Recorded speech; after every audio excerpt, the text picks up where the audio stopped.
This episode of Literary Treks is brought to you by Audible.com, offering more than 180,000 titles for smartphone, tablet, and desktop.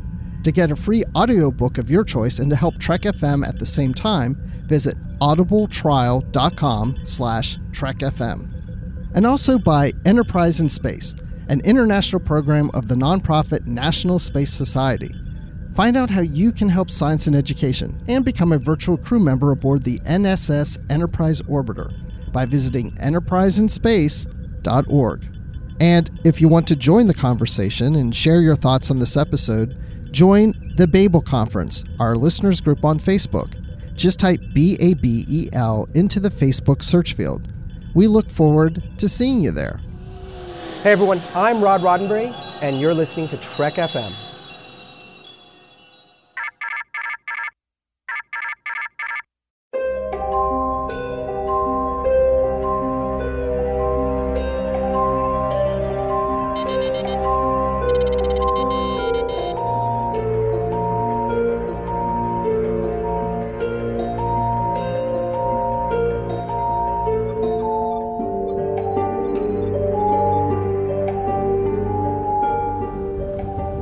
Are you taking all these books?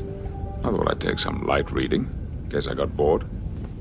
Welcome to episode number 257 of Literary Treks. I am Bruce Gibson. We welcome you to the official Star Trek books and comics podcast of the Trek FM network.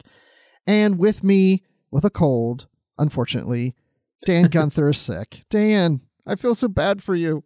Oh, don't worry about it. Just a cold. I couldn't let it bring me away from talking about Star Trek books and comics, and especially for today's episode, because I'm really excited about this one. So, wild horses, let alone a little old cold, couldn't drag me away from this.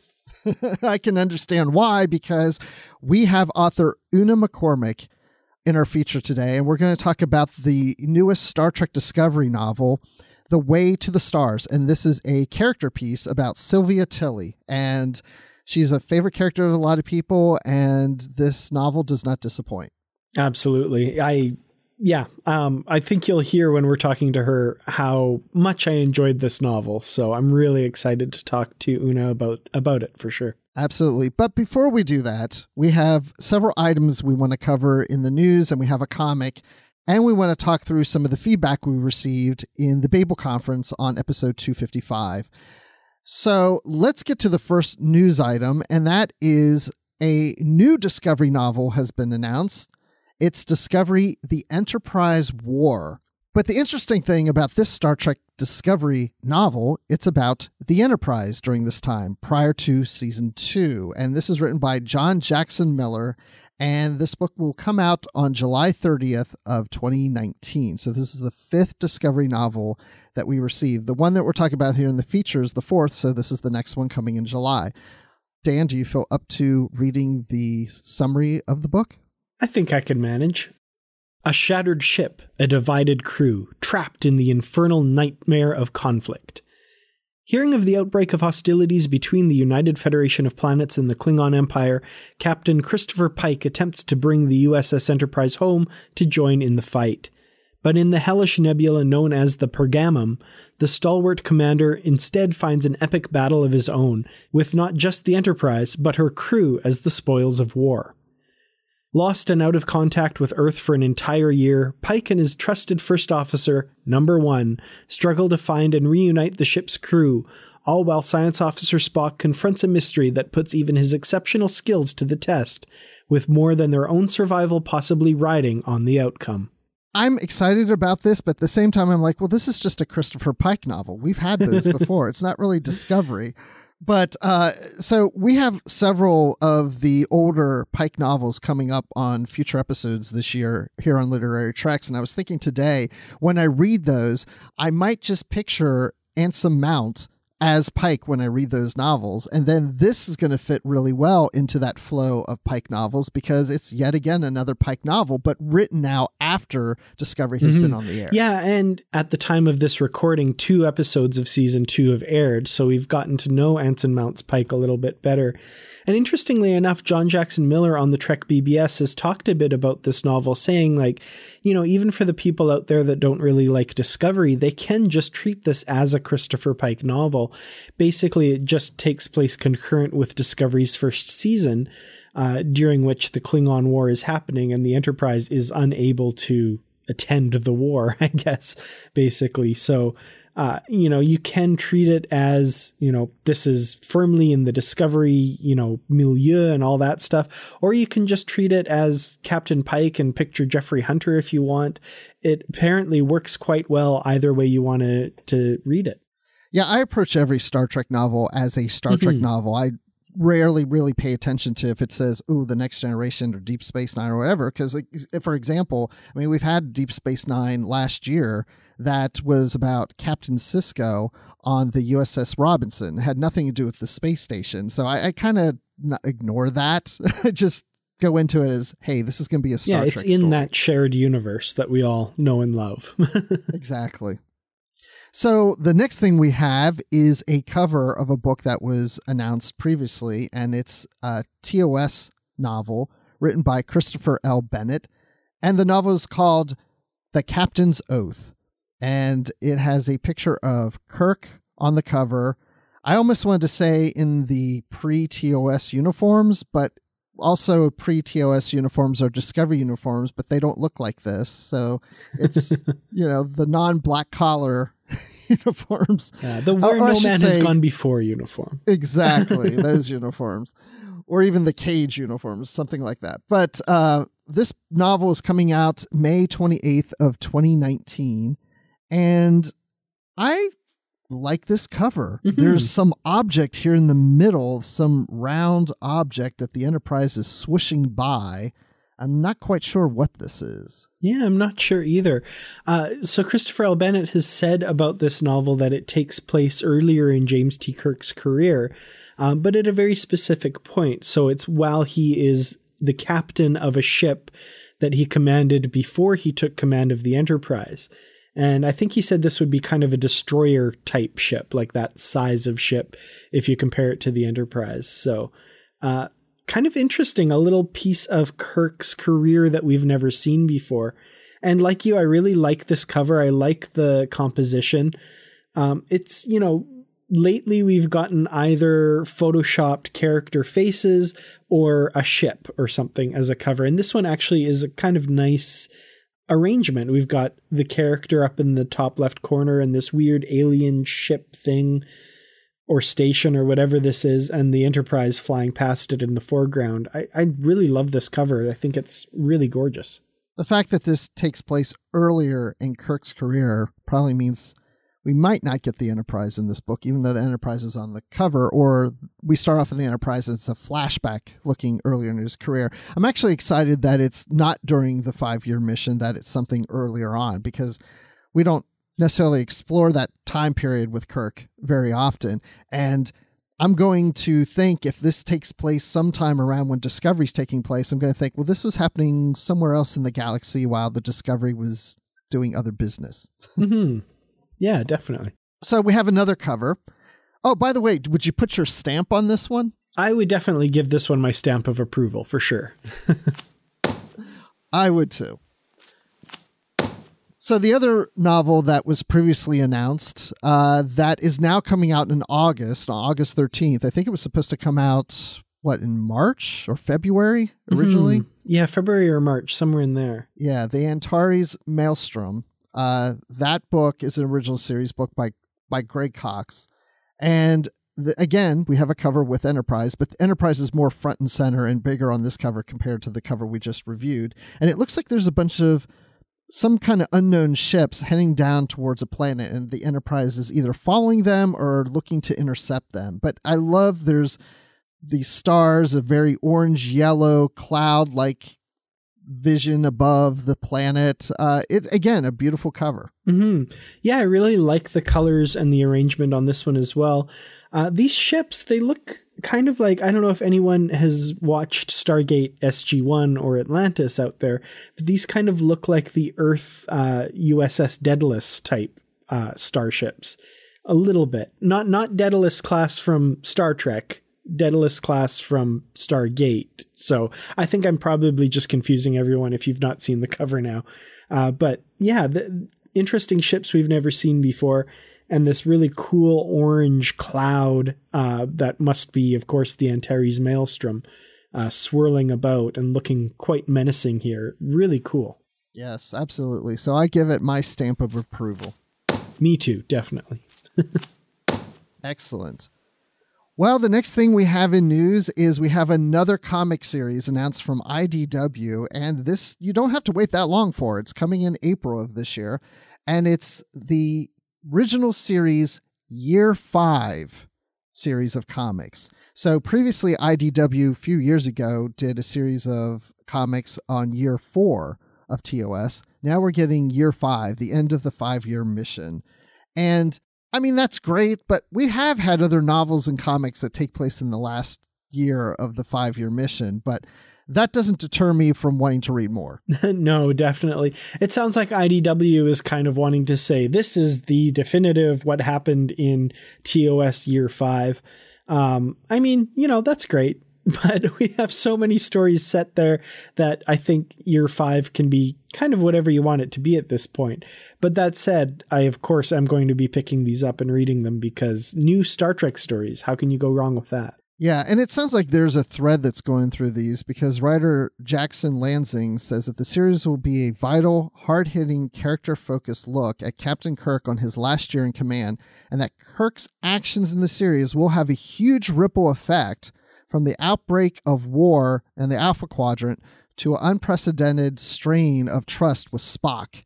Will turn a mirror on modern society just as the original series did in the 1960s and boldly towards meaningful, heartfelt story. And writer Colin Kelly, another writer, says, with Year 5, we don't just want to thrill, we want to channel the power of franchise creator Gene Roddenberry's original vision to tell a story about the future that illuminates our present.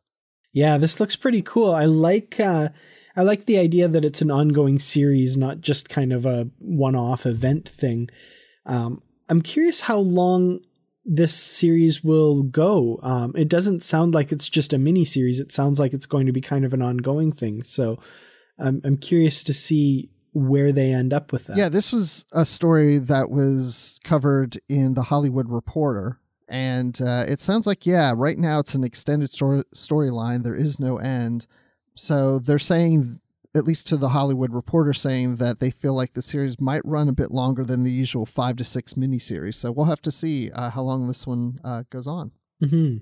All right, so that's what we have in the news. And speaking of comics, we have a comic we're going to review. And oh my gosh, here we go. Star Trek versus Transformers number 4.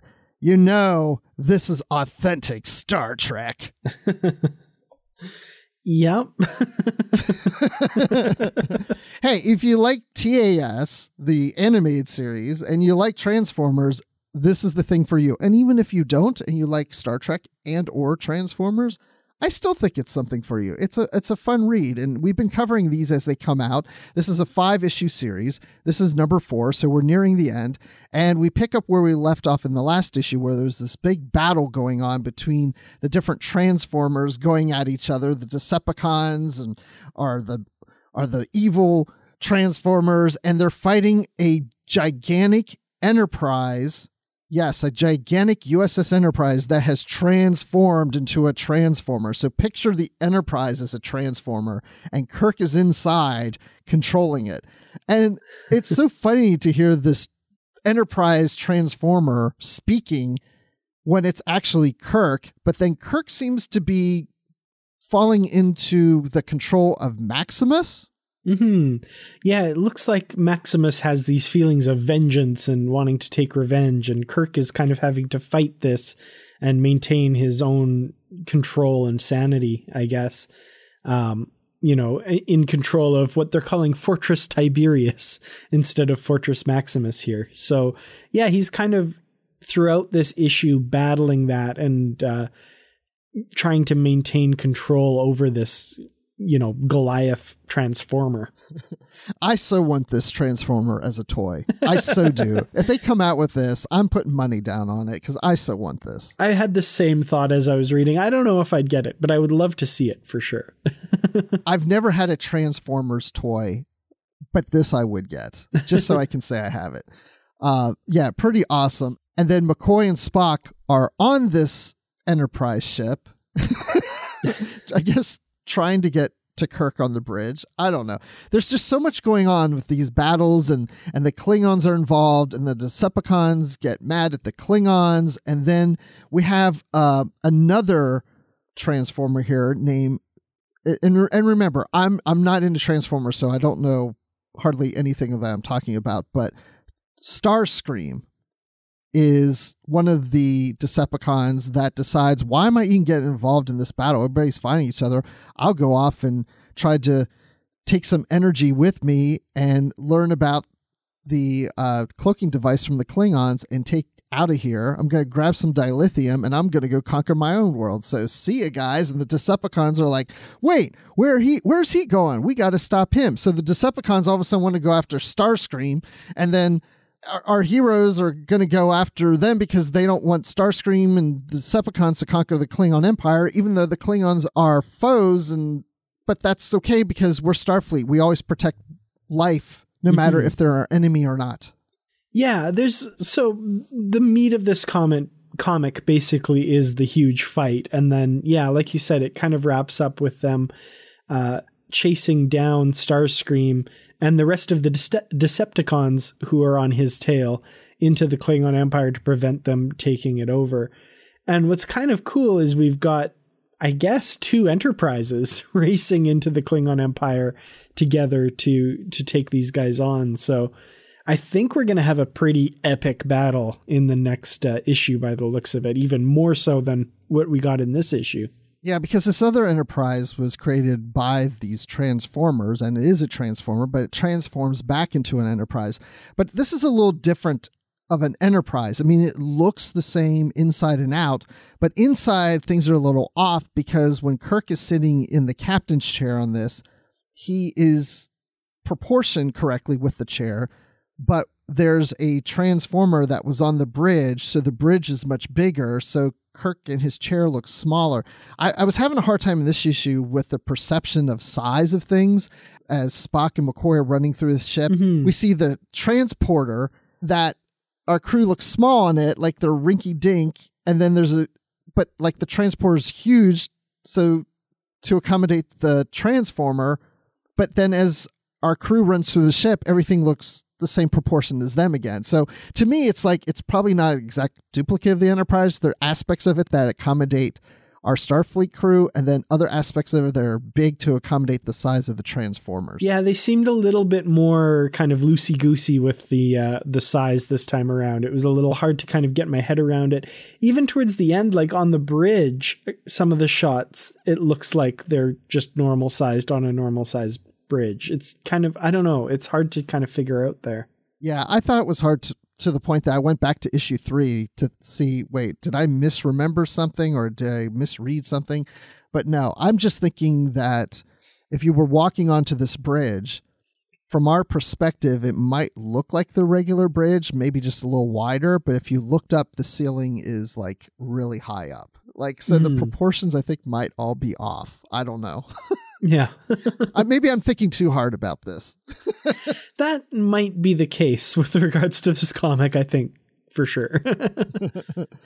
But it's a lot of fun. And even though I'm not that familiar with Transformers, it's the animated series. It's fun. If the Transformers never existed, I could see this being an episode of the animated series. Yeah, definitely. I could see this being integrated into that world a little. It makes sense that they chose the animated series as the setting because it does seem to fit a lot better there for sure. Absolutely. So Yeah, this is issue 4, so we have one more issue left with number 5 that will conclude this story as they take off towards Cronus or the Klingon Empire, and the Enterprise is going to try to save the Klingons from the Decepticons. So there you go. Okay, so next, before we get into our feature, let's just go take a quick gander at some of the comments we got in the Babel conference about episode number 255, and this was the episode that we had Justin Ozer on, where we talked about the IKS Gorkin Book 3, Enemy Territory, with Keith R.A. DeCandido. So Justin gives us our first comment. Wait a second, does that qualify? He was on the episode. Hey, yeah, that shouldn't be allowed. Anyway, we'll give it to him. Yeah, we'll give it to him. He says, thinking about the Elebrej hammocks made me think of the scene from DS9's episode Explorers. Cisco says, let's take a break. String up the hammock time. And Jake says, yo. Yep, that is the other reference to hammocks in all of Star Trek. Good call. Yes. So hammocks are canon, for sure. Bruce, you commented here with actually a tweet from Keith DeCandido in response to the episode. And he tweeted a picture of what could be an Elebrej. You know, if you remember from the episode, they were described as not having heads separate from their bodies. And, you know, they were these kind of weird creatures with 6 legs that were also arms and all this stuff. And he says that the closest visual of what the Elebrej look like is Chode from the early 2000s animated series Tripping the Rift. And I don't know how many people out there have seen that, but he's this kind of purple blob dude with kind of green dots on him and 3 eyes in the middle of his body and a big, huge mouth kind of across where the stomach would be. And I hadn't thought of that. I haven't thought of Tripping the Rift for many years, but that could be kind of something you might have in your mind while you're reading Enemy Territory. Makes sense. Let me just tell you, I know more about Transformers than I know about Tripping the Rift, which means I don't really know anything about Tripping the Rift. I've looked it up. Some of the images I know I've seen somewhere before, but I've never watched this show, which looks like it's saying it's a CGI science fiction comedy show. Yeah, with definitely adult sensibilities as well, I would say. It's not a kid's show for sure. I don't remember a lot specific about it, just a lot of kind of sex jokes and that kind of thing. Well, Keith also tweeted out about our comments on the cover, because on the cover of Enemy Unseen, it looks like it would be Lesket, and we weren't 100% sure about that, and why, if it is Lesket, why was he chosen to be on the cover? And he says, yes, that is Lesket. The answer to why he's on the cover is very prosaic. We had more photo ref of him than anyone else, so he was the easiest to paint. Well, that makes sense. You know, sometimes the simplest answer is the best. There's more shots of him having been on television than the other characters. That makes sense. You know, that sounds kind of disappointing in a way, because you'd think the answer would be like, well, the reason Leska is on the cover is because it's a hint to something that's coming up later, or his character had a lot of influence on it. No, we just had a lot of pictures of that guy. Yeah. That's all. That's it. We just had some pictures we could reference, and we just put them on there, you know, whatever. Don't judge a book by its cover, people. Exactly. Although I do like the cover. I'll give my stamp of approval on this one, too. I do like that cover. That was a really good cover for sure. We also do have another comment by Jeff Lubin, who just says, great episode. Thanks, guys. And we learned kind of through the comment thread that he hadn't actually read the books yet. And he kind of does what I did when I first started listening to Literary Treks. I listened to a lot of the episodes about books that I hadn't read yet, which some people might not like because of spoilers. But, you know, any way you come to listen to the episode, we really do appreciate it. And if our episodes let you give you some insight into a book that you might not otherwise have picked up and then make you go and read it later, hey, so much the better. We're really happy to be able to do that. Yeah, absolutely. I know some people have told me that they listen to the features and listen to the whole thing, spoilers and all, just to decide if they want to read the book. And if it sounds really good, even though they've now heard the story, they go back and read it, which I totally get. There's some stories I know that I've heard and I'm familiar with it, and then I still go and read the book. And actually, I think it's sometimes more enjoyable that way because you kind of know what's coming, and so you get maybe a little more out of it if you know where it's going. So yeah, definitely. And the last thing in here is AJ Black post a link to his review of the Waypoint special #1 that we covered earlier in that episode. So if anybody wants to read his review, go to the Babel Conference and click on his link and check that out. So that's really all the comments we have in the Babel Conference for episode 255. But without further ado, let's go into our feature about the latest Star Trek Discovery novel. Oh man, I'm excited. Well, in today's feature, we're going to talk about a new novel based on Star Trek Discovery. And this is the 4th Discovery novel we have published out there now. And it is called The Way to the Stars.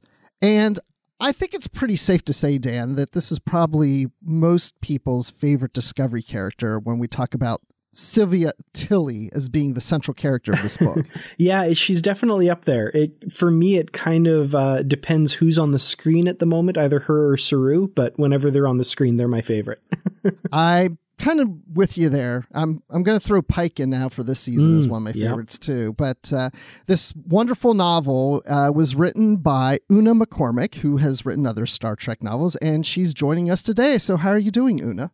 I'm doing fine. Thank you very much. How are you guys? I'm getting over a cold, but happy to be here and really happy to speak to you. Thank you.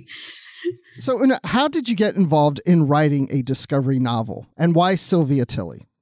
They asked me. I got an email saying, "Dear Una, would you like to do a Discovery novel about Sylvia Tilly?"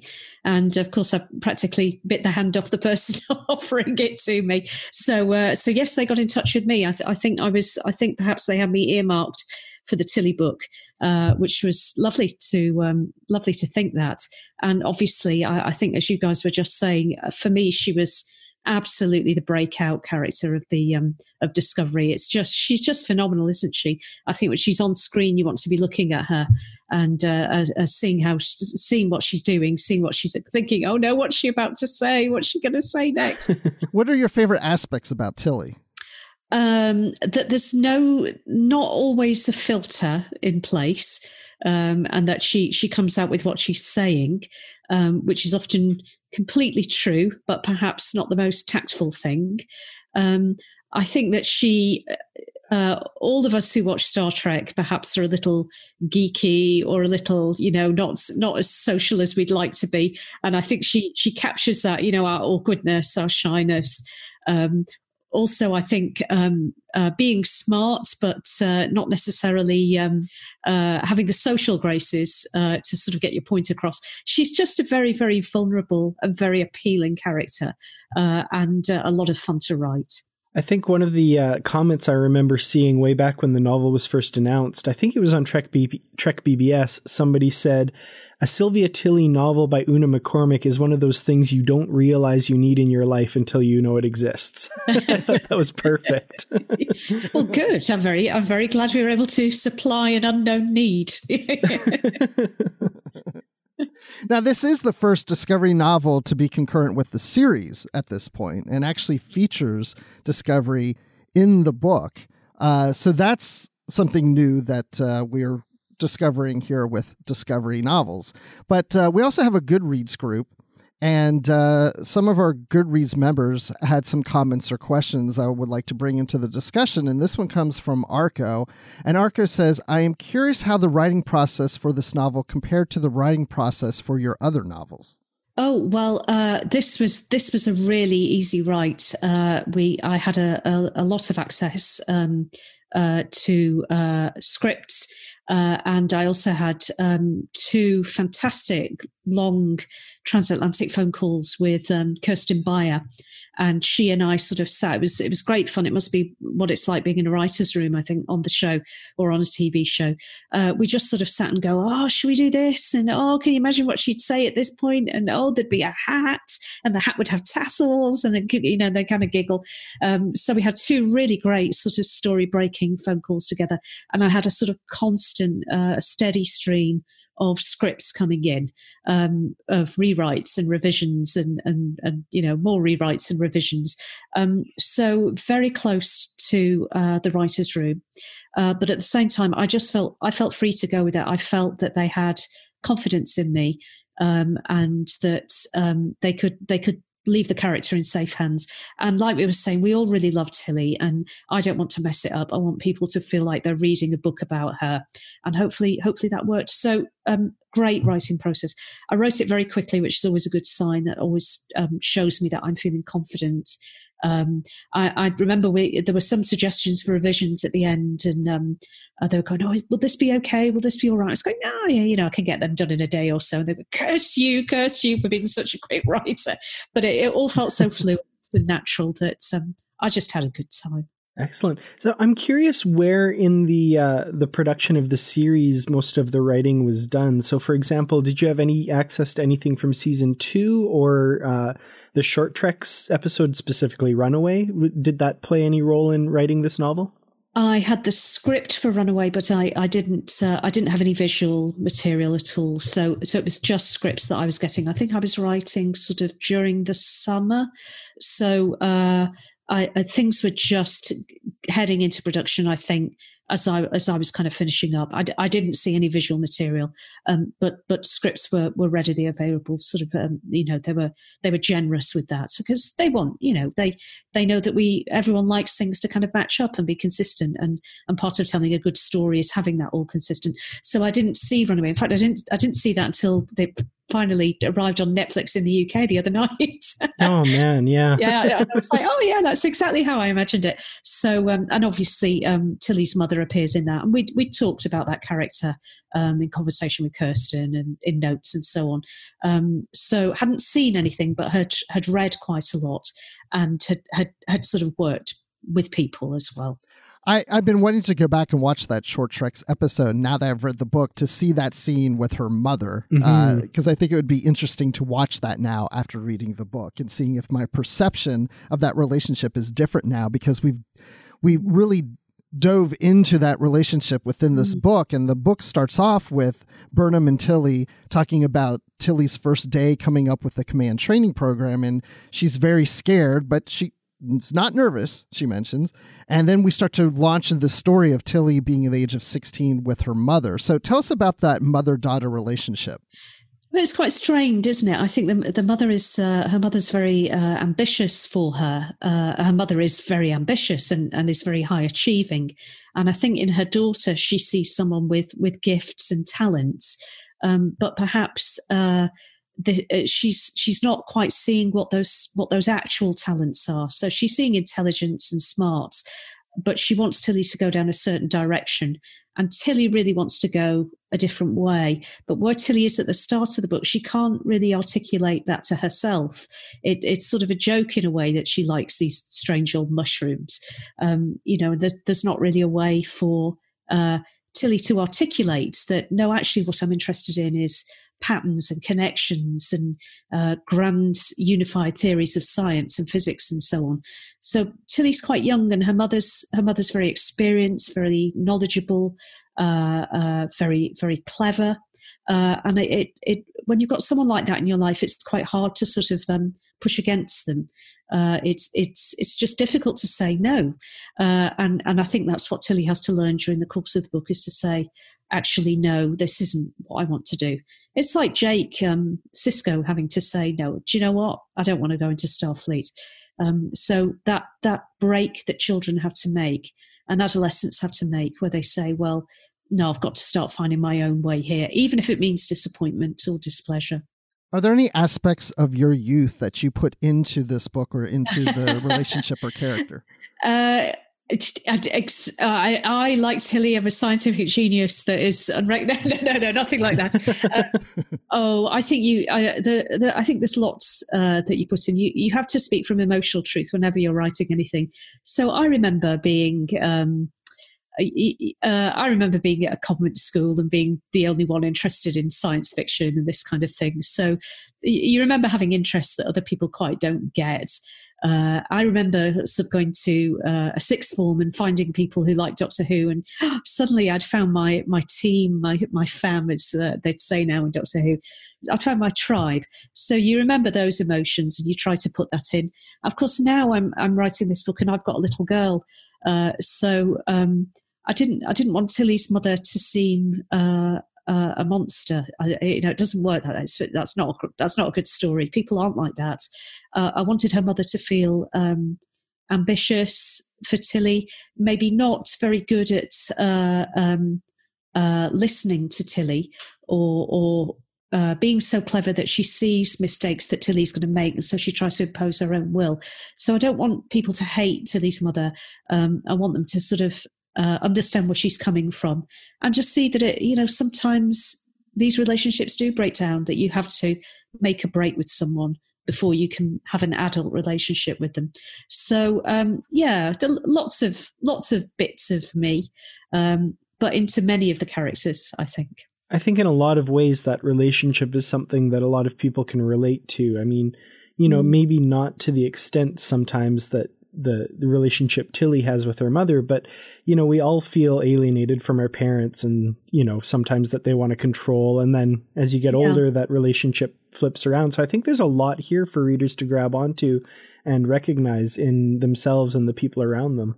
Good. I'm glad about that. I'm really pleased about that. Yes. So, So I hope it's not as simple as Tilly's mother bad, Tilly's father good, because of course he's sort of wandered off. He's been off the scene. He's sort of they've kind of all agreed that he can go off on this research trip, but really in their hearts, I think they all probably knew it wasn't best for Tilly, as it turns out not to be. So there's complications, I hope, and yes, I hope it's something that people can sort of go, yeah, I can remember what it was like to just be annoyed by my parents. Yeah, actually, I just had lunch with my parents, and I'm 51 years old, and there's still aspects of them that still annoy me. Quite right. They're doing their job in that case. That's right. But now it's interesting that the show has established, as you were working through the scripts and closer to the writers, that Tilly has this relationship with her mother, and then you wrote that relationship with her father, which seems to be better. But as you said, he's off, in the distance, he's traveling.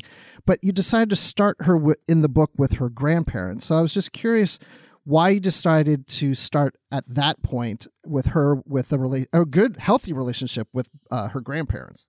Yeah, she gets on well with her grandmother, doesn't she? I think it's probably easier being a grandparent, because you can have sort of all the fun of interacting with the child without really the permission or the responsibility of having to be the one that says no, or you must do this, or you must do that. So I think the guys back in the writers' room had quite a clear sense of who Tilly's mother was. She's quite a sort of high-ranking Federation diplomat. So we imagined that she would probably be quite distant a lot of the time, that she wouldn't necessarily be there. There'd be other people picking up the childcare, and that once Tilly's father goes off, then it sort of falls to the grandmother to do a lot of this care.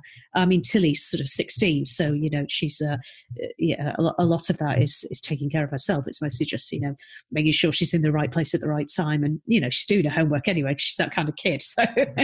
So yeah, I thought it was interesting to sort of put her with her. The other good thing about having characters like that is that you've got a couple of characters that you can sort of have sitting back going, well, if only these two would listen to us. And they're kind of like a Greek chorus, or they're your anchor point as a reader for someone else's perspective on this quite intense relationship. It's a third and fourth pair of eyes going, oh, if only Tilly could not be so highly strung, if only her mother would just stop and listen, and these kinds of things. So it's a good anchor for the reader to have different eyes on this relationship, I think. Also, they were good fun. Grandparents are always good fun. Yeah. I loved the perspective of her grandmother's partner, and like when she goes to war, basically, he's like, uh-oh, these women like, in this family. Yeah, I'm my. just going to sit in the next room, maybe with a book, and if I hear actual screaming or knives being drawn, then perhaps I'll intervene or something. But yeah, mostly let me just keep my head down. Yeah, he was a lot of fun to write. So and again, I think he's that one step even further removed, isn't he? Because he's not actually related to any of them other than by marriage. He can just observe these sort of 3 generations of extremely strong-minded women making his life interesting, not boring, but slightly complicated. Yeah, he was good fun. Okay, well then we see that Tilly is now sent to a new school by her mother, and now she has to try to fit in and relate to other students, but it's a school that's getting her ready for the diplomatic corps, and she doesn't want to go that path. So everybody's wanting to go a different path and be diplomats, and she wants to be more of a scientist or an engineer or something along those lines. And so she has a hard time. I feel like she does a good job in a way of trying to fit in and get along with the other students, but not quite feeling like she belongs. And she does form an engineering club, which seems fantastic because she's found a small group of her own, but then her mother kind of guilts her into dropping that club and leaving it. So I was wondering if you could talk about this point in her life and dealing with friends in school. Oh, it's all just a mess, isn't it? It's like whichever decision she makes, somebody will be unhappy. So, setting up the engineering club, her mother doesn't like it because it's stealing time from other things. Dropping it, her teachers are disappointed because they can see it's good for her, and then also it takes her away from the set of people who probably would be her. They'd be the people that she'd go and play Settlers of Catan with or something. And instead she's ended up with a really nice set of people, but they're just not really very interested in the kinds of things she's interested in. They're interested in different things, and that's okay. It's fine to be interested in different things, but it's not fine if you're trying to make yourself pretend that you're happy with that you're doing things that you don't really want to be doing. So I think poor old Tilly is just she's caught between everyone's demands on her, isn't she? She's trying to do things, she's trying to fit in, she's trying to make friends, and she's making mistakes and being pressured into decisions that aren't good, and it all just gets too much for her. She just goes, right, I've had it, I'm off. I'm done. Mm-hmm. So it doesn't all quite, she doesn't quite pull everything together. She's got this big presentation that she works far too hard at, and then it doesn't go right on the day. Her boating club, it's not quite what her mother wants her to be doing because she's not really exercising, but she's learning about teamwork and captaincy, in fact, as well, of course. But they come in second, yeah, so she doesn't quite come away with gold. So she feels she's failed at everything. She hasn't really. Her teacher, again, is an external eye saying this has actually been a great start. She's, trying to do too much, and maybe she should be doing more of the things that she likes, but it's actually been a great start. But Tilly feels she's failed. And I think when you're at that age, failure feels almost like it's going to annihilate you because you're still quite fragile. Your sense of self is still quite fragile. That if something goes wrong, you think it's the end of the world. And in fact, it's only the secret, of course, being a grown-up is that when things go wrong, you still feel like it's the end of the world, but you kind of pick yourself up a bit more quickly. But Tilly hasn't had those experiences. It's always been success. So failure or not quite doing as well as she would like is really devastating. And that's why she sort of chooses to run away. That's what she does next. Let's get out of here, start again. Yeah, and that's interesting because it really plays back to that very first part of the book where she's worried about the command training program. In a lot of ways, she's grown up, but she still has that worry of failing. Mm-hmm. I think this is very common for high achievers. I taught for a long time at a prestigious world-class university, and I sort of taught undergraduates there, and the fear of failure was very, very strong. They'd never really failed. But also the sense of competition was very strong. You were always surrounded, I think, by someone who is slightly smarter or doing slightly better or slightly more glamorous or, all these kinds of things. And I think Tilly and many teenagers feel those kinds of pressures. Yeah, so it's a tricky old time for her. Well, there was a comment earlier from Arco in our Goodreads group, and Arco had another comment related to this and was wondering if you did some research into behavior of highly intelligent children, and the way Tilly reacts to classmates, to homework assignments, and makes plans is very typical for children with a high IQ. I'm one of these. I'm one of these writers that doesn't set out to do research like that. I just sort of, I'm one of these writers who's always watching. Wherever I am, I'm just sort of observing human behavior. So I guess I wouldn't call it research, but I have, because I taught at this university. I've taught at university for a long time. I'm often around young people who are very anxious about grades, very anxious about doing well, very anxious about not getting things right. So I've spent, I'm well into my 40s now. I've been teaching in universities for over 20 years. I've spent a lot of time around young people who are quite worried in that way. And I was one myself once upon a time. So that would be my research. I didn't sort of set out to do it, but I've observed quite a lot of this. And I taught students from lots of different backgrounds. So I taught engineering students for a long time, taught them sociology for my sins. So I've sort of observed lots and lots of different types of kind of kids and the way that they learn, or the way that they cope with the stress of exams and school and so forth and so on, and performing well. So that's my research. Nothing sort of concrete, but just a long time around that kind of those kinds of people. This is very helpful for me because my daughter is 17 years old.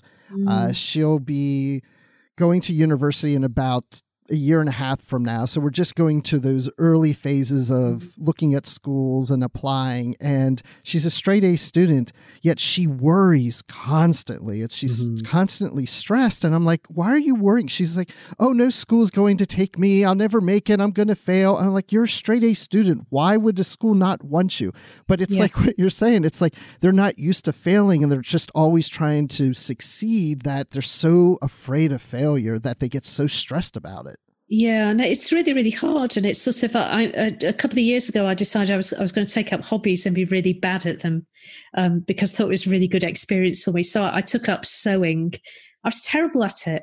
It took me about 3 years to make a dress, and it was really awful. But I just really, I enjoyed it. I enjoyed doing something that made me stop and think and have to go back to basic principles and think, okay, well, how do I switch this flipping machine on? I'm not very mechanical either. I'm very sort of spent a lot of time in my own head. So doing something that was quite physical and, had to be quite dexterous with, I thought it's really good for me. I took up running as well. I'm terrible at it. I'm really slow and hopeless and all these sorts of things. But it's quite a good experience to be bad at things because it sort of relaxes you. You don't feel like you need to be good. You can just spend your time in the moment. But it's so tough for these kids, you've got to work, you've got to work hard, you've got to work hard, you've got to work hard. It's really exhausting. I wouldn't like to be a teenager now, I think. Really tiring. Mm-hmm. Yes. One thing I noticed with Tilly is her, laser-like focus when she's, on something. So her big final project, for example, she's just focused on that to the detriment of everything else in her life, pretty much. And then even when she runs away, she's not really seeing the ripple effects that this is having. It's just, her and her mother, and, she's very focused on that sort of thing. And, I found that to be it makes a lot of sense, like seeing people like that, and especially young people, how they don't tend to look at the bigger picture and realize that, on one side, these smaller things might not be the end of the world, but at the same time also not realizing the effect that their actions might have on the rest of the world. I thought that was a really interesting aspect. Oh, good. Yeah.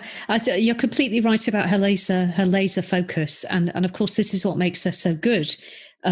This is what makes her that absolute attention and being able to sort of absorb yourself in a problem or an idea to get to a really sort of deep understanding of it is what makes her brilliant. But yes, it means that she forgets things around it. It's really sad as you watch her working on that project and see how what a bad effect it's having on her relationship with her roommates. And hopefully when you're reading it, you as the reader are going, oh, Tilly, stop it. She's going to move out. She's not going to take this. You're being really unkind. There's the bit where she kind of moves all her stuff onto one side of the room, kind of shoves the mess, and then her roommate moves out, and you think, oh no, I'm writing it going, oh Tilly, I wish I could just sort of intervene and stop you. Well, I could, of course, I'm the writer, but I won't. I've got another 50,000 words of book to write. So yes, she's the focus sort of drifts, and I think smart people do this sometimes. Maybe it's a joke about absent-minded professors or something, but I think you do really, really focus. I know my other half and I often go, we probably ought to have something to eat round about this point, oughtn't we? Because we've both been absorbed in what we're doing, and forget how late it's got or how busy we've been, and there are other things to do. So yeah, it's what makes her gifted and talented, but it's not always to her benefit, and she needs this group of people around her to go have a cup of tea, or go and have a sandwich, or maybe you should take a little break now, Tilly. And I think this is what she has to learn to do, to take care of herself and to sort of be part of a team is one of the big things she has to learn. Yeah, that was a tough part to read, because at various points in my life, I've kind of been on both sides of that, where I treated a roommate kind of like that. And then I had somebody who was on, even higher level than me and treated me like that. And I was like, oh, I see now. Oh, that was brutal. Oh, yeah. It was quite hard to write those bits. Yeah. It's so painful. I think it's funny, isn't it? It's like, it's like Noisy Neighbours or something, isn't it? They're sort of the people that you wouldn't necessarily spend much time with, and yet they have this huge impact on your life, and noise intervention, those kinds of things, they can really wind you up. They really it's like something's ticking away. So oh good, I'm glad I threw up all those horrible memories. Good. So it's funny too, because I think about that whole relationship with her roommate and the other students to the point now that she has run away, and as a runaway and the experiences that she went through, it seemed as that was the opportunity for her to, as you say, fail, but also to succeed and really discover what she is and who she is and what she is meant to do. I mean, I loved seeing that growth from school to being a runaway. I don't encourage children or adults even to run away, but it was a good lesson for her. It really is. And of course, in a book, you could sort of, maybe the, what a book or a story is doing is saying, well, the emotional journey that you have to make is a break. And in the story, we do this through the sort of, the metaphor of being a runaway. So yes, she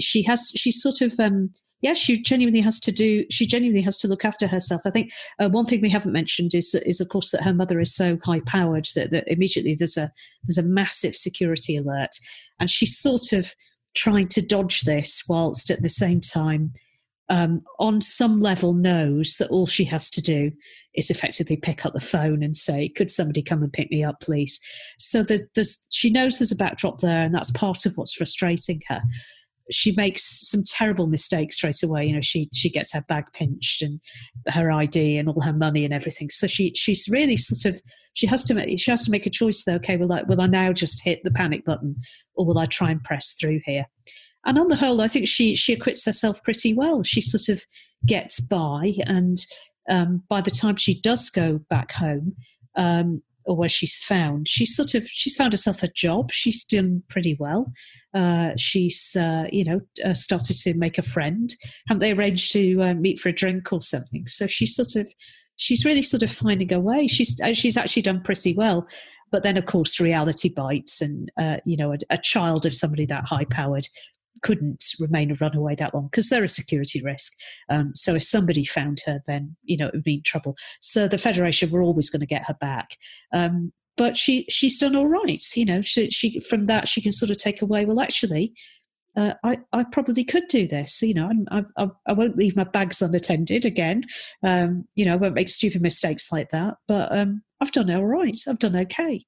So it's really, really important for her. It's a really good experience for her, if a bit scary. I love the kind of cast of characters she meets on this kind of journey of hers. And, finds herself in, I think, fairly real danger a few times, maybe not even realizing how close she was, but at the same time, kind of cultivating these strange allies that you wouldn't expect along the way, just through the force of her personality and the kind of person she is. Yeah, and because, like we've said, we all find her a really appealing person. And I think that people meeting her would find her appealing, as well as irritating and, needs to shut up, all these sorts of things. So that, everybody finds that thing. I think what I sort of wanted in the book is I wanted her to be presented with a series of sort of mentors or potential role models. And she could sort of, that happens as you go through life. I think you meet people and they don't necessarily say to you, young Padawan, now I shall be your mentor. But you sort of have encounters with people. You go, well, actually, I found you really admirable, or you really helped me, or you look like the sort of grown-up I would like to be. And I wanted her to meet a set of people like that. And then also as you're growing up, you meet people who are just awful or not particularly interested or invested in you. So she meets a few like that as well. But I did want her to sort of meet, kind of a set of people who would provide her with insight to a world beyond that relationship with her mother. That there are different ways of living in the world, and there are different kinds of relationships she can have. And hopefully they're quite good fun people as well. So I liked Salah. She was good fun to write, the ship's engineer. So she was nice. That was sort of my idea, that she would meet a set of people who would give her a different view on the world and a different way of leading her life. One thing I thought was a little interesting and a little strange at the same time is Sylvia Tilly decides that she wants to be called by her last name of Tilly, which is such an appropriate name for this character. Mm-hmm.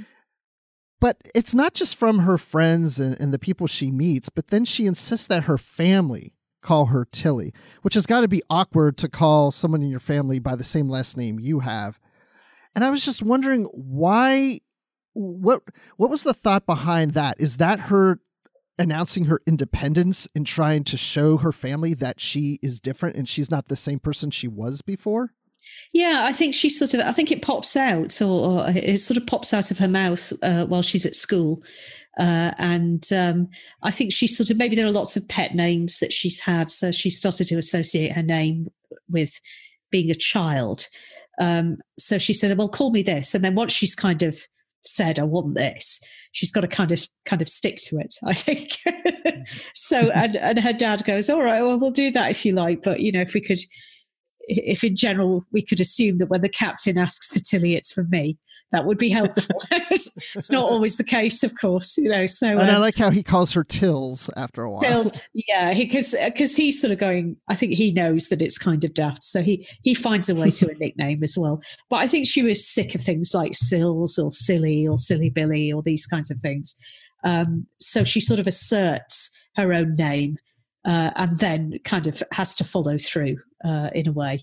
But yeah, her dad finds a way around it. And her mum sort of tries to, kind of force her way through it. And of course, that doesn't work. That backfires. So she has to find a different way through, I think. Yeah. That part actually really resonated for me. It not quite to the same extent as, going by your last name or whatever, but I remember when I was in high school, I became a ski instructor, and I'd always gone by Daniel my entire life up to that point. And they were doing the name tag for my ski instructor jacket. And they said, oh, what do you want on there? Daniel. And I was like, Dan. And I was just Dan for the rest of my life from that point on. And it really felt like Daniel was the kid's name. And I'm like, no, I'm Dan now, and it just, so that really clicked with me. I was like, I get that. That's really cool. Good.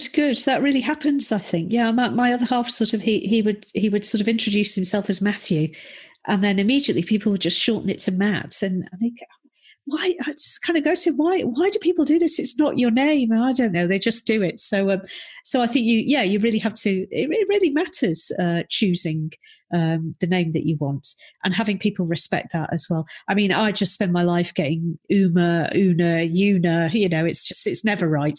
So but it matters. It matters that people paid attention and have listened when you said, this is my name. This is who I am. So good. I'm glad that worked. Good.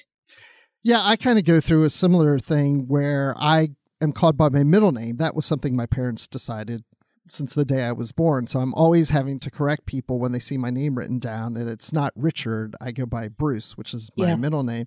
And what's really funny is when I was 12 years old, my friends called me Brucey Baby for a couple of years, and that went away. And now 40 years later, my boss all of a sudden started calling me Brucey Baby. So names sometimes are recycled and come back. Absolutely, yeah. But yeah, I want to stay on the subject of names, but get off the topic of this book. I've really enjoyed how number one in the novels has been called Una. I think do you appreciate that too? I obviously I see myself in a much more of an admiral's role, or perhaps Federation presidents. But I will accept that as tribute. Well, we're waiting to see if we get a name for number one in the Discovery series. At the time of this recording, we haven't gotten that yet. So maybe it's Una, maybe it's something else, or maybe we don't know. That's what I say too. Absolutely.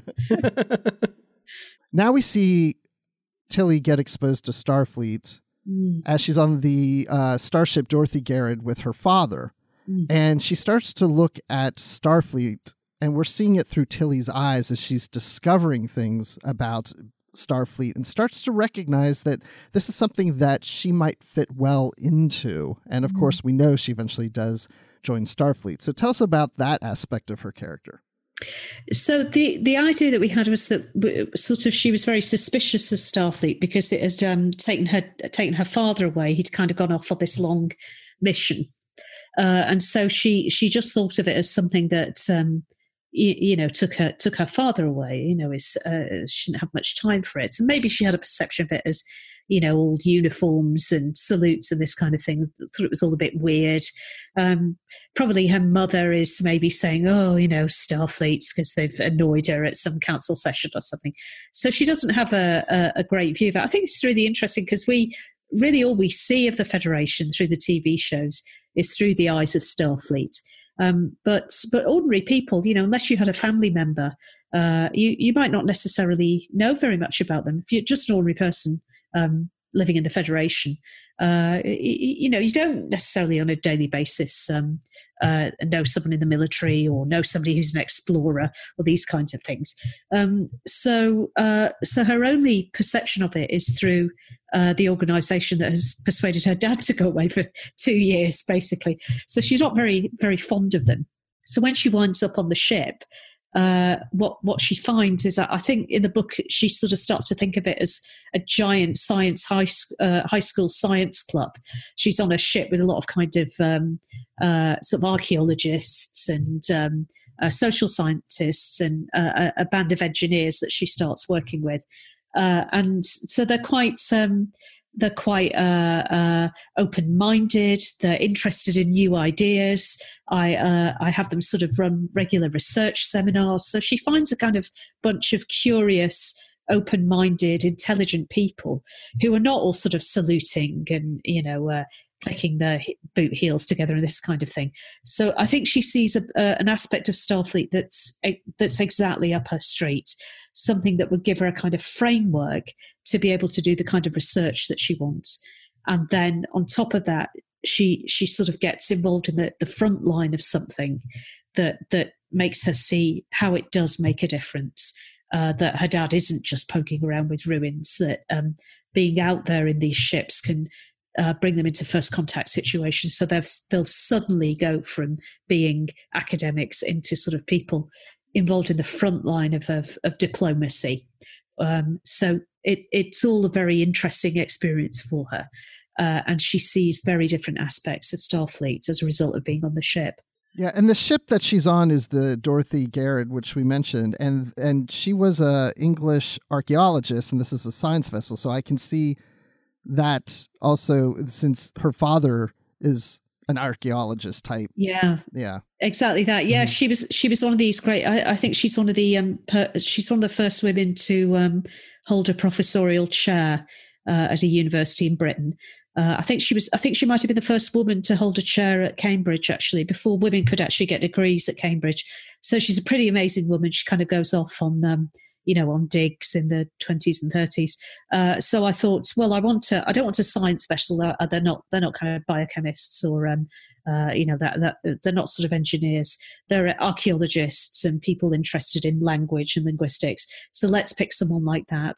And she was also at my college, my Cambridge College, which is Newnham College. So I like to sort of name things after female scientists, and she seemed a natural choice. So yeah, she's on the Dorothy Garrod, which does sound like David Gerald. So I know that, yeah, but it's Dorothy Garrod. So that's why I picked it, and so it's a slightly different type of science that she's seeing, or type of sort of curiosity that she's seeing. It's not her, mathsy, engineering-y, physicsy interests, but she's seeing that kind of curiosity and enthusiasm for people who are experts in their field. As a little aside with the Dorothy Garrod too, I really liked the T-shirts that they wore. On the Discovery we have the disco, but for this vessel it's the Dottie, which I thought that was brilliant. Thank you. And that's one of those things that you're just sitting there and you write it down and you go, God, I'm good. Absolutely. Well, I had a good chuckle with that. I just had a lot of fun with that. It just pops out and you go, yes, that's perfect. I'm having that. Excellent. Yeah, that brought a smile to my face, because people always wonder, what does the Enterprises say? And I mean, it could say the Big E for all, like it's just the nickname. I like it. Good. Well, speaking of amazing women, I really love the captain of the Dorothy Garrod, this Aussie captain, Yindi Holden. And I was wondering if you could talk a bit about the inspiration for her and how that character came about, because I think she's a lot of fun. I really liked her. Good.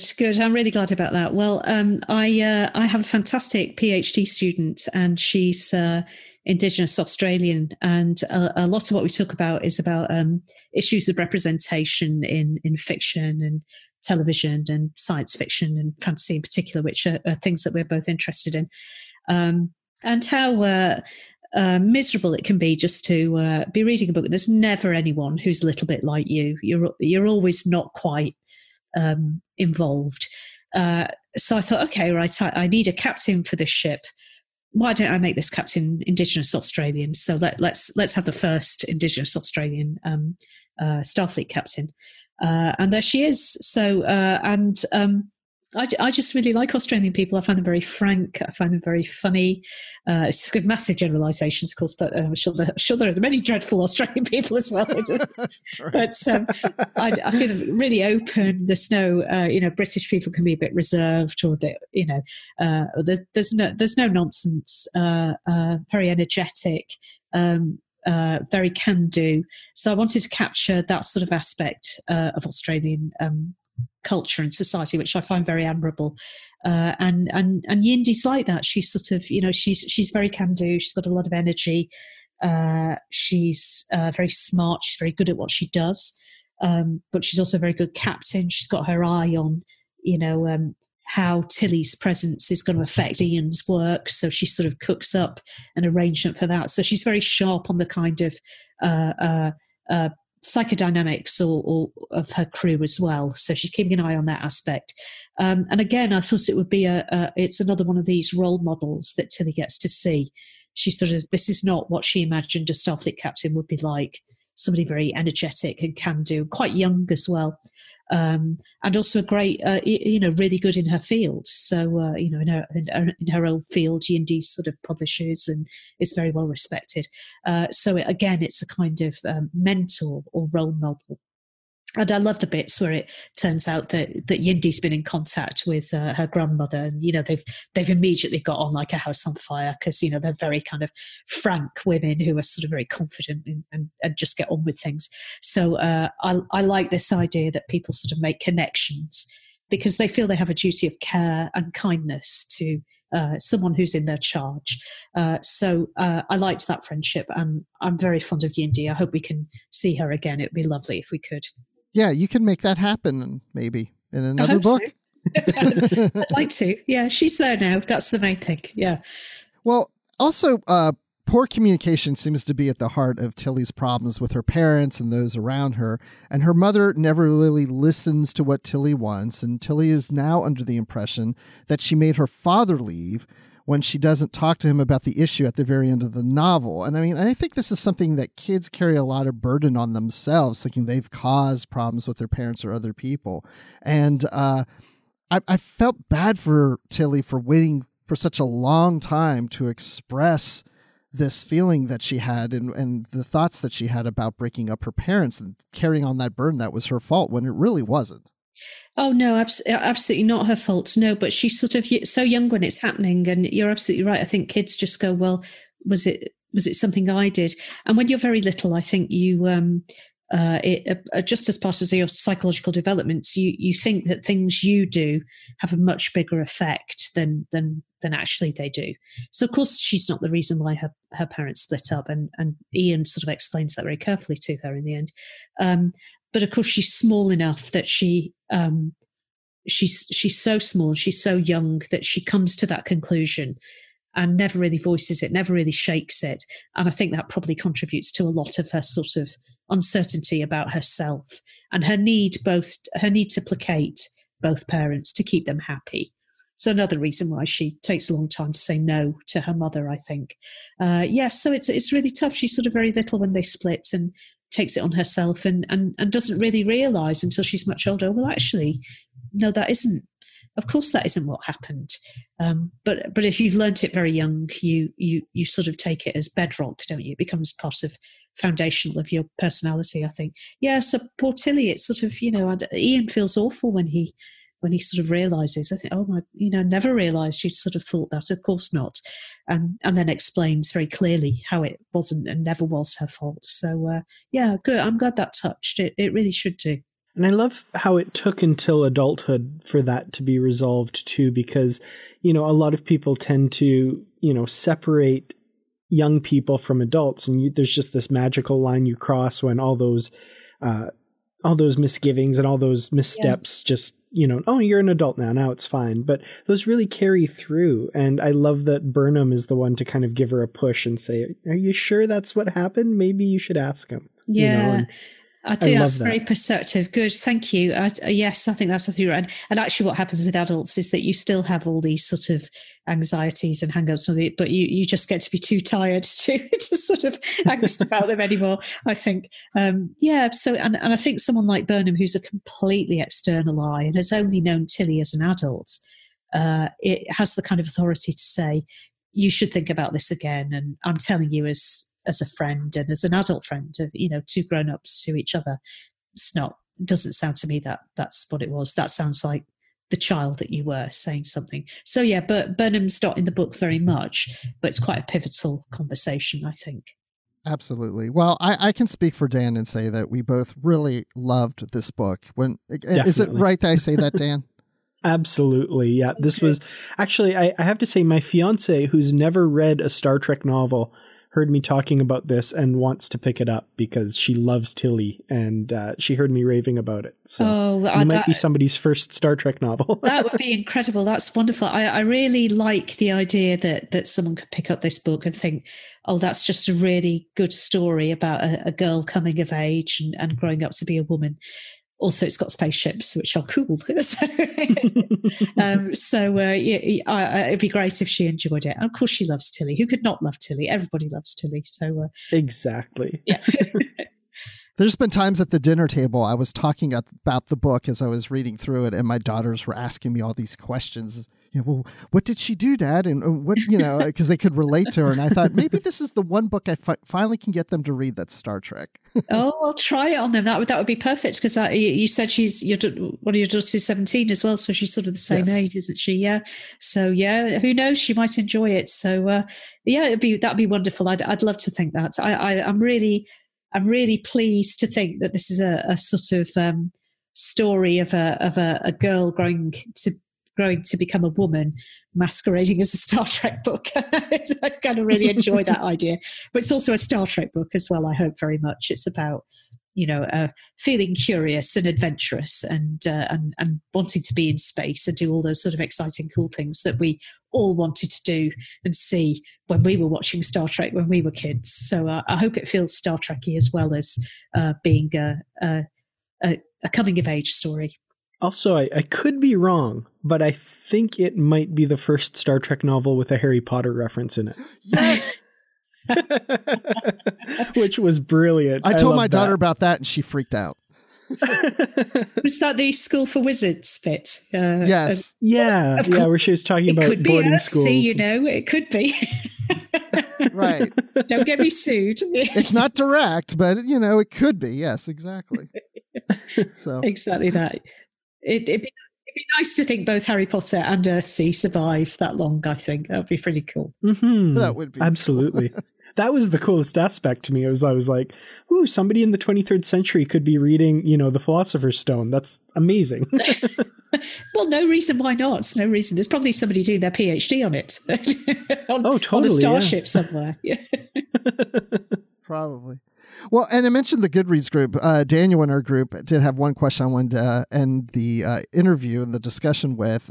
He said that before you became a publisher of Star Trek, what other Star Trek novels most influenced you? And if you were stranded on a deserted island, what 3 books would you take? Right. Okay. Well, obviously, I was very influenced by Andrew Robinson's Stitch in Time.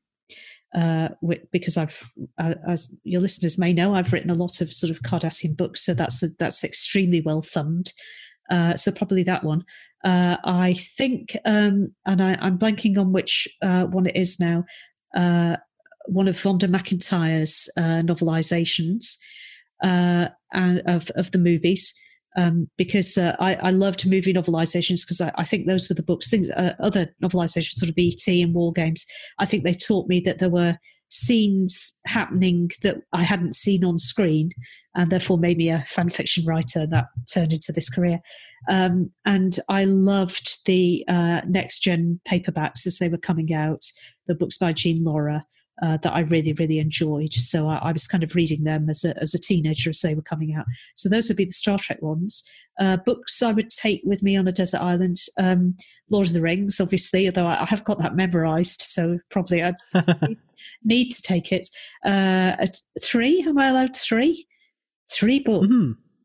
3 books. 3. Okay, I'd take that. I would take... I'd have to take some Ursula Le Guin. Let me have a little think about which one. That's tricky. Probably Always Coming Home, and then I would take T.S. Eliot's 4 quartets. So that would be my 3 books. Very cool. Yeah, it's not bad, is it? That sounds really nice, actually. If you could arrange for that, that would be lovely. It does sound nice, doesn't it? Very, very peaceful. Well, when you're not on a deserted island, where can people find you online? And do you have any projects coming up too? Oh, yes. What am I doing? I'm doing lots of things. I don't think any of them have been announced yet, so I can't mention them. But I feel like I'm literally working all the time. The big thing I'm working on at the moment actually is a collection of essays. There's a science fiction writer called Lois McMaster Bujold. She writes brilliant sort of military science fiction with a twist and some great fantasy novels as well. And I've been editing a collection of essays about her. So that's the thing I'm really, really, really focused on at the moment because the manuscript's due in a few weeks. So we're all sort of, we've had 2 years to do it. We're going, oh yeah, we've got ages. And then all of a sudden you've got 2 minutes. It's like all these projects. No, it's actually really exciting. We're getting all the essays in. But other stuff I think hasn't been announced yet. Oh yes, I have a novella coming out in May, which is in a universe all of my own. So that's called The Undefeated. It's been published by Tor.com. And that was lovely because I pitched it to an editor called Marco Palmieri, who people might remember was the editor of the Star Trek books a long time ago. So it was Marco and I got to work again on this. It's very exciting. So that's finally coming out. And I've just had a Doctor Who novel out as well. So if people are interested in Doctor Who, the 13th Doctor. That's called Molten Heart, and that just came out. So it's been quite a busy year, and lots more things to come as well. And if people want to find me, I'm on Twitter. My disguise there is not a very good one. I am at Una McCormack. I'm writing that down so I don't forget. Yeah. So it slipped your mind very easily. Well, again, I mean, we love Tilly. We love this book. And I don't want to take any more of your time because I want you to get back to writing because we want to read the next thing.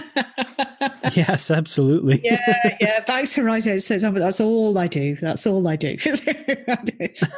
but yes, I'm not working on a novel at the moment. No, I'm not working on a novel at the moment, but I usually am. And yeah, it'll be fun when let's see what the next thing is. Hopefully it's good fun. I'm sure. Awesome. Well, we can't wait. Yeah. I always love talking with Una McCormack, her insights into, writing these novels and stuff. And with Una, it's usually a story about Cardassia and Cardassians and that sort of thing. So it's kind of nice to be able to switch gears and do a really different type of novel with her. And I think you and I are both on the same page here. We loved this novel. So what a fun discussion. That was really cool. Yeah, I found it a bit refreshing going into this because I love Una's work, but you're right. A lot of it has been centered lately on Cardassians. And so this seems so different for her when we're focusing on a character like Tilly. This is no way is connected to Cardassians. And so this isn't as big of an epic society look at Cardassians. It's about this character and her growing pains, basically. And it was a very nice, pleasant, fun, enjoyable read. And I can't, if anybody likes Discovery and if anybody certainly likes Tilly, this is a must read. Yeah, absolutely agreed. Una's ability to just really dig into the meat of the character and find out what makes her tick. Reading this book has really given me a lot more insight into Tilly, and watching her in season 2 of Discovery, having that knowledge from the book just adds that much more to the character. So I think that's the best thing to come out of this book for sure. Absolutely. And there's one thing I forgot to ask Una, because in the book, it mentions on the Dorothy Garrod that there is a holodeck. Yes. I just kind of wanted to hear what she said to that, because we kind of saw something like holographic deck type situation on Discovery. Which we know exists at this time, from the animated series or shortly after this time. But I don't think we've ever seen like interacting with solid matter or anything like that. So I don't know. Or I feel even like hear it referred to as a holodeck. Even. Yeah, the terminology was a little bit, But I'd be curious to see about that. I forgot to ask about that as well. Yes. Well, it's fun talking about holodecks in the 23rd century, but this isn't the only thing we've been discussing on the network. So here's a quick look at some of the other things you may have missed elsewhere on Trek FM. Previously on Trek.fm, Meta Treks. Wow, I had no idea that was possible. It's this ongoing link that exists between Michael Burnham and Sarek because of this mind meld that he had with her when she was a child. Mike, I'm going to give you a Radio Shack joke because I know you and I both have Radio Shack experience. If this if this episode happened in the 1990s, they would have had prepaid long-distance mind meld cards. To the journey! But I do have a question. Why was Neelix focusing on classic American cuisine as a marketable job skill in going back to the Alpha Quadrant? Why classic American cuisine? Why not Chinese, Japanese, or Vulcan? Come on. I think that the culinary tastes will continue to degrade for the next 3 or 4 centuries, and by the 24th century, it'll only be classic American that's left. All other cuisine will have gone by the wayside. So pot roast, pot pie, apple pie. Yeah, every restaurant is Taco Bell, essentially. Yeah, it's the Demolition Man problem. That's disgusting. Literary Treks. I think we could not do this novel without inviting a special guest, Amy Nelson. Amy, how are you doing? Hi, I am so excited. Imzadi, Riker, Troy, it is the best. I am so grateful, honored, pleased that you even thought of me for coming on Literary Treks. So thank you so much. Yeah, we're like, do you think there's anybody on the network that would like to talk about Deanna Troi? I think I have corner on the market on that one. Standard orbit. Vulcans are not incapable of showing emotion, but apparently they are incapable of lying. Quote unquote. That's their reputation. I mean, who told you? Vulcans tell you that. Of course they would. I mean, that's their reputation, you know. And that's what else is happening on Trek.fm. Check out all these shows and join the conversation about your favorite corner of the Star Trek universe and beyond. You'll find us wherever you get your podcasts. If you're an Apple user, be sure to hit the subscribe button in Apple Podcasts on iPhone, iPad, or Apple TV, or the desktop iTunes app to get the latest episodes as soon as they're published. And we'd love it if you'd leave us a star rating and a written review. If you're not an Apple user, though, we've got you covered as well. You can find our shows on Google Play Music, Stitcher, TuneIn, Spreaker, SoundCloud, Windows Phone, YouTube, in most third-party apps, and you can stream and download the MP3 file from our website or grab the RSS link. If you'd like to help us keep all of our shows coming to you each week, you can become a patron on the network through Patreon. Join patreon.com/TrekFM. That's patreon.com/TrekFM. And you'll get all the details. Perks include early access to episodes, exclusive content, producer credits, and more, available through our special patrons website, Patron Zone. It requires a great deal of money to produce, host, and distribute these shows each month, so we really appreciate any support you can give us and hope you'll join the team. Again, you'll find all the details at patreon.com/TrekFM. We'd love to hear your thoughts on today's show, and there are many ways for you to do that. The best place to join in the larger conversation is in the Babel Conference. That's our listeners group on Facebook. Just type Babel, that's Babel, into the search field on Facebook, and it should come right up. And as you heard earlier in the show, we'd love to share your comments from the Babel Conference here on the episode as well. And if you got a picture of yourself in a Dottie t-shirt, we'd love to see that too. If you'd like to send us an email, you can use the form on our website at trek.fm/contact. Choose to send to a show and select Literary Treks, and that'll come right to us. And you can also find the network on Twitter at TrekFM and on Facebook at facebook.com/TrekFM. Find us on our Goodreads group, where we have bookshelves with all of our previously covered books, as well as the currently reading section, so you know what is coming up for future shows. Plus, there's great conversations happening about the books and comics. We had a conversation about The Way to the Stars, and some of those comments and questions we just asked to Una McCormack in the feature. So just search for Literary Treks on Goodreads and click Join Group.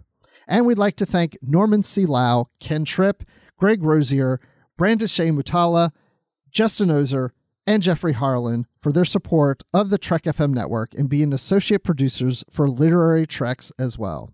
So Dan, where you're not running away from school and all those people you thought were your friends so you can just go and discover yourself, where can people find you?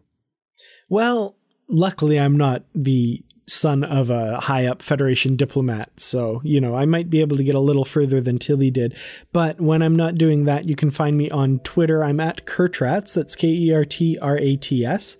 You can find me on youtube.com/Kertrats Productions, where I make videos about Star Trek, mostly these days about new episodes of Star Trek Discovery. And of course, you can find me in the Babel Conference and on facebook.com/Kertrats Productions.